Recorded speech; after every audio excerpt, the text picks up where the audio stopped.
Hi, welcome to Bo TV. Shay here with the interview to help you step up your digital game and capitalize on new platforms like TikTok. Joining me today is Norel Mancuso, the president and CEO of Social House Inc. Welcome, Norel. How are you? I'm great, Shay. Thanks for having me today. Of course. I'm super excited. I love social media so much, so I really want to hear a lot of what you guys have to offer. If you could just give us a little synopsis of what is Social House Inc.? Yeah, great question. So Social House is a strategic marketing group, and we really are comprised of three core competencies. And that is paid media and performance marketing, original content creation, creating elevated content and storytelling for our brands. And then the third is influencer outreach and influencer marketing. So what we've done is we've created this trifecta, and we call it our tri-vision approach. Influencers, content, and paid media performance come together to create results for our clients. And that's really what we've become known for in the industry. So let's talk TikTok. TikTok Okay. has really came through during the pandemic. I feel like it's definitely grown during the pandemic. You're absolutely right. And during the pandemic, it's created a lot of time for people to create videos, to become content creators, to create viral videos for TikTok. And this too, is that there's still a lot of organic opportunity on the platform as it's a newer platform. I think that Instagram is really dialed in on how to give people organic content. It's the percentage on that is in single digits, but on TikTok, people can still go viral. There's still opportunities for that. So it's an interesting algorithm, and we're studying it closely. No, I definitely agree. I even seen a lot of even artists become very famous off of TikTok. So I wanted to ask you, how can we effectively utilize TikTok in order to grow our brand and to just grow our followers and interests? Yeah, I think that's a great question. And a lot of brands have come to us and said, what's the best way to utilize TikTok? And in our opinion right now, what we're really trying to play with is we're trying to figure out how to utilize the community to build brands rather than the brand building the community on TikTok. So what that means is that we're actually utilizing TikTok influencers to spread the message about our brands.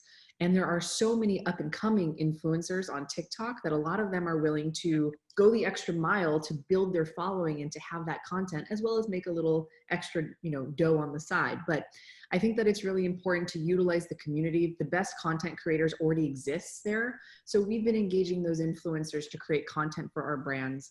And that's how we're spreading the message to their existing followers. So what type of brands should be using TikTok to advertise and put themselves out there?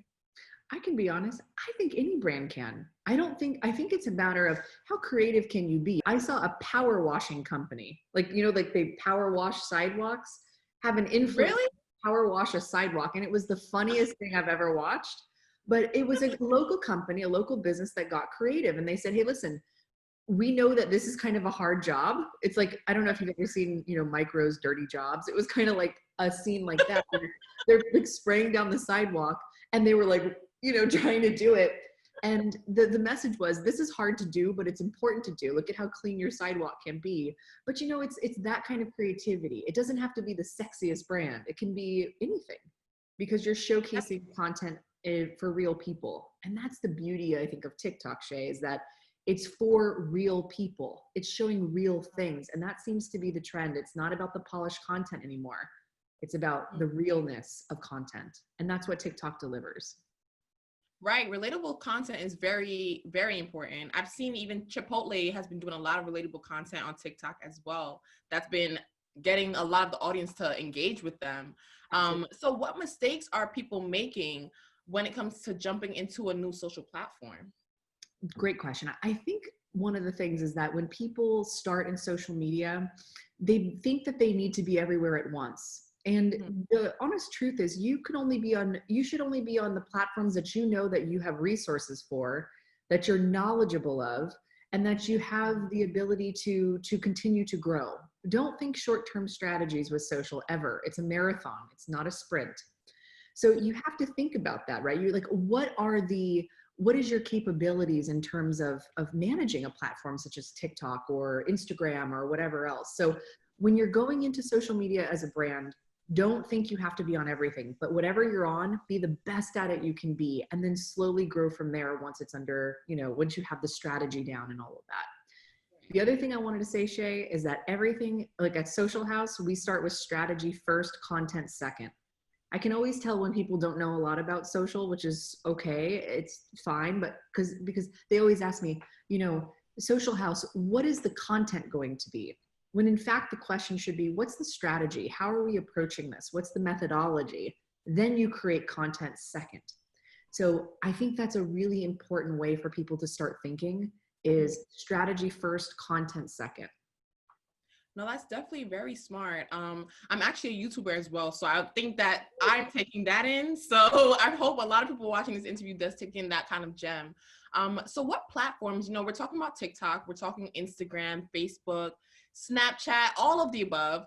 What platform do you feel like is the best for the most engagement and growing a following?